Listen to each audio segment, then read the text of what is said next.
Голем број концерти, диџеи, театарски представи, танцови перформанси, изложби, вариете шоу, градски игранки, прикажување на документарни филмови и многу други настани беа дел од фестивалот "Цело е кога се има 30", кој синоќа после трајање од 15 дена заврши во Прилеп со настапот на неповторливата Зарина прва севда и концертот на Супер Хикс банда Инструментале. Фестивалот се одржуваше по повод 30 години независност на Македонија, а беше поддржан од владата. Ова беше единственото поголемо културно случување ова лето во Прилеп. Па вакви фестивали од ваков аспект, каде што се нуди нешто поразлично, нешто условно речено алтернативно, нешто со кое што се прави реактуализација на она што се нарекува македонско културно наследство и македонска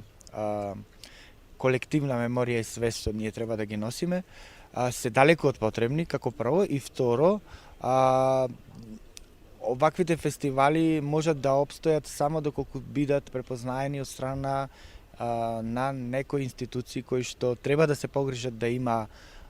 културно забавен и едукативен живот во нашиот град. Фестивалот се одржуваше во Прилеп и Крушево, а на сите настани беа максимално запазувани здравствените протоколи. Тој представува континуитет на претходните фестивали, настани иницијативи кои што се случуваа на културен план во Прилеп, како јавен простор Прилеп и фестивалот со Марко на улица. Представува обид да се затврсти местото на Прилеп на културната мапа на Република Македонија, да се има влијание врз институционализираноста на културата во Македонија и со самото тоа незината децентрализација и покрај сите новонастанати протоколи поврзани со ковидот, кои секојдневно се менуваат, сметам дека одлично организацијски го сносивме целиот товар.